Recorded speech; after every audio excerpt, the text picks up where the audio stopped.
Good morning and happy Thursday. Today is Thursday, May 14th, 2020. Have I ever told you how amazing you are? If I haven't, you're amazing. So, yesterday I posted a riddle for Word Game Wednesday along with a word game that I played with my boys. My goodness. and I will give you the answer to the riddle tomorrow in tomorrow's news moment.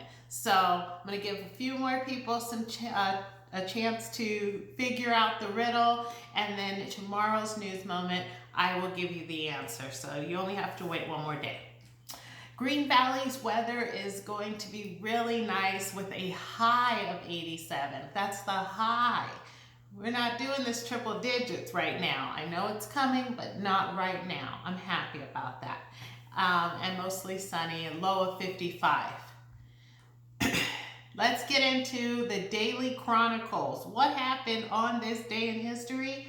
Well, in 1986, Netherlands Institute for War Documentation publishes Anne Frank's complete diary. I grew up and had to read that in school, but that was just 2 years after I was born, so of course, that makes sense. 1991, on May 14th, the world's largest burrito was created at 1,126 pounds. I'm not gonna lie, that sounds really good to me. I am a burrito fan. I love a burrito. And on this day in 1998, Seinfeld's finale two-part episode entitled The Finale airs on NBC to 76.3 million viewers. And get this, commercials priced for this finale were $2 million for a 30-second slot. I did not know that Seinfeld was on the same level as the Super Bowl. Like, that is, honestly, that was in 1998. Here today, we're paying about $2 million for a 30-minute or 30-second slot for a Super Bowl ad. So Seinfeld, okay. But you know what? I get it. If you've ever watched Seinfeld, it's a really funny show, and you don't have to watch it in order. That's what I like about it. Like, I can just pop in at season 2, episode 7, and still get a chuckle. All right, if today is your birthday, happy birthday to you. You share a birthday with George Lucas. So George Lucas is a film director, script writer, and producer associated with some of the most successful films made ever. His first major film was American Graffiti in 1973, but most of us know Mr. Lucas as the creator of Star Wars. He also he's directed this first film, which became the highest grossing film of all time. That's it, of all time. He also produced Indiana Jones films, which I love those. So he was born on May 14th, 1944, and he is 76 years old today. So happy birthday to you, and happy birthday, Mr. George Lucas. All right, let's get into those national days because we need something to celebrate, right? Today is May 14th, and it is National Decency Day. I like this one. I really do like this one. So this day celebrates the basic standards of civility that every American deserves. Decency. It's nonpartisan, grassroots movement, and it is to start the conversations that if we as adults guide the way and present decency, our children will watch it. So, decency is all about active listening, better understanding, compassion. Oh.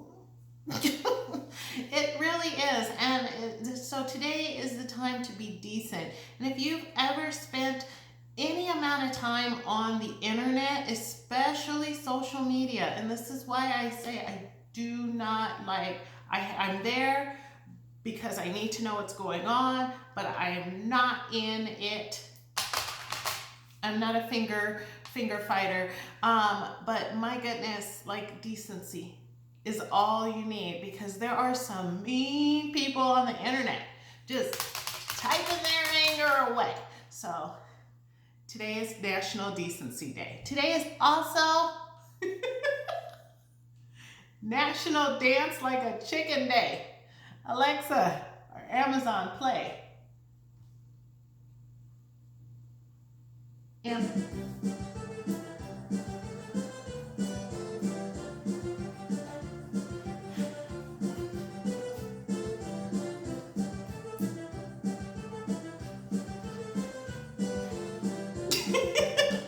Amazon, stop.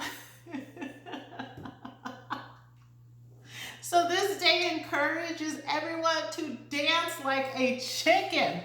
The day entertains people of all ages, flapping their arms and strutting like a chicken. Does a chicken strut? Is this how a chicken is? Is that a turkey? Wait, no, a rooster? A rooster's a male chicken. Oh my gosh. I'm overthinking this. Just dance like a chicken. All right, so the chicken dance song that you just heard is widely popular for Oktoberfest, baseball games, weddings, and even birthday parties. So if you have one of these little devices, an Echo Dot or anything like that, to ask her to turn on the chicken dance and just rock out. If you don't have any of these weird home devices that are listening to your every waking word, turn on YouTube and search the chicken dance. Okay, today is also National Underground America Day. This one I was shocked, but once I found out, I got into it. So National Underground America Day recognizes the approximately 6,000 people who live in some sort of underground architecture across Northern America. What? So these homes are completely covered by the earth, or partially covered by the earth. Obviously, they have to have one wall exposed.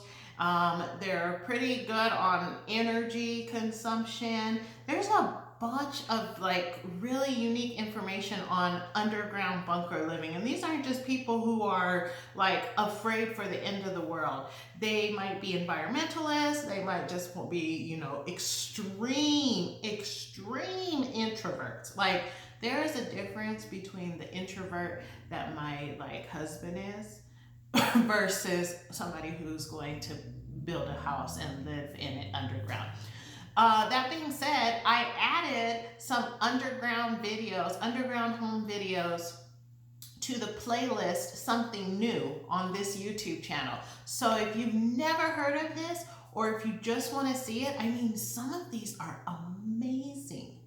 Amazing. Take a chance, take a second and look at them. They're about maybe 11 minutes long, so it's not going to take up your whole day. Today is also National Buttermilk Biscuit Day. Yes! I love when there's food involved in the National Day. It's almost like a rite of passage for me to like, oh, it's National Ice Cream Day. I'm gonna eat the ice cream. It's National Potato Chip Day. I'm gonna eat the potato chips. I have to honor the National Day. So it's National Buttermilk Biscuit Day.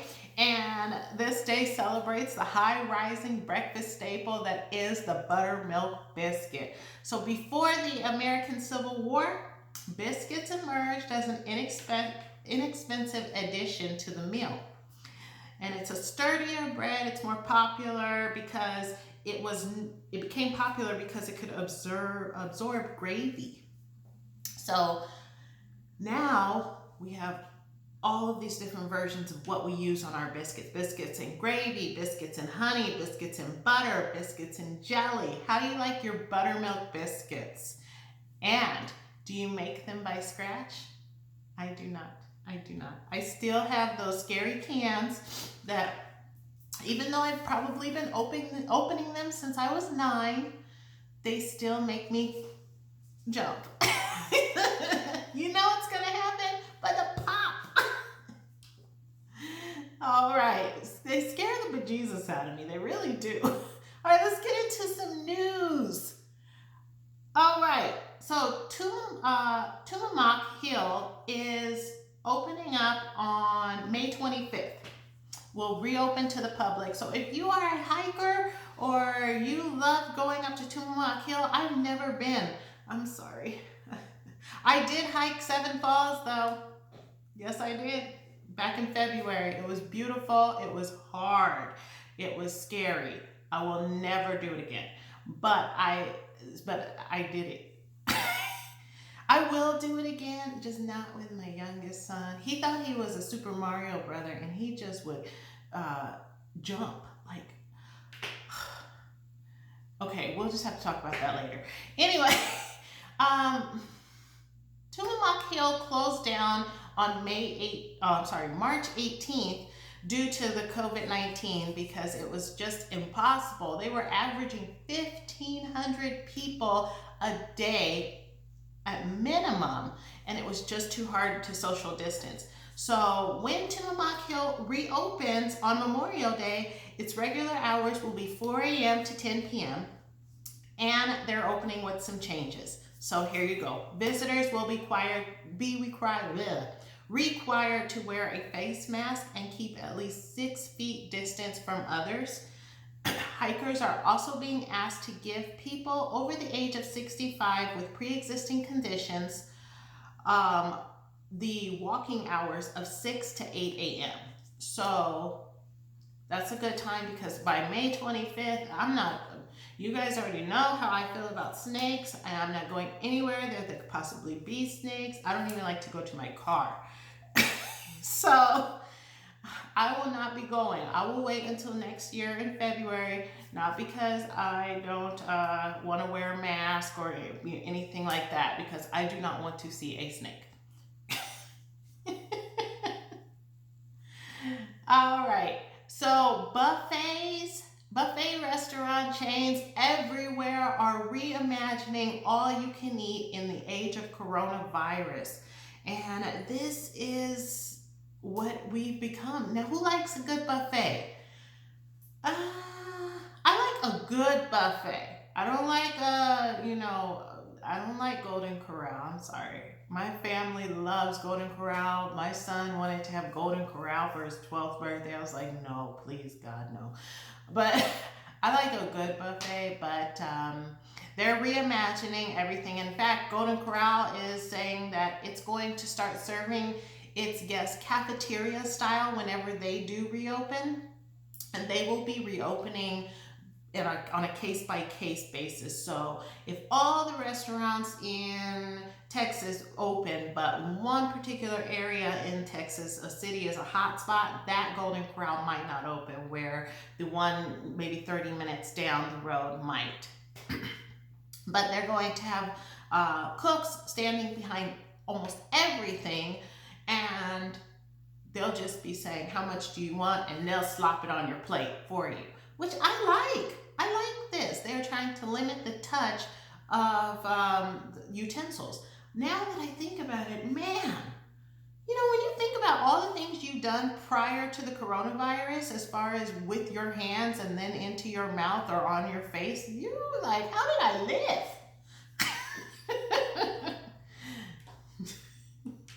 Just gonna keep on going. All right. In this really happened news, this is a true story, and I had to share it with you. I'm just going to share the headline. Man shot himself in the foot after throwing a shoe at a cockroach. He did what? Oh my gosh. Now cockroaches are known to be indestructible insects. Like, you can slap a cockroach with the shoe and it will get up, shake it off, and then go for your whatever it's going for.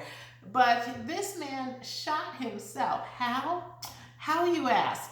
So this was in Detroit, Michigan, and a man ended up with a bullet wound in his foot, says the police.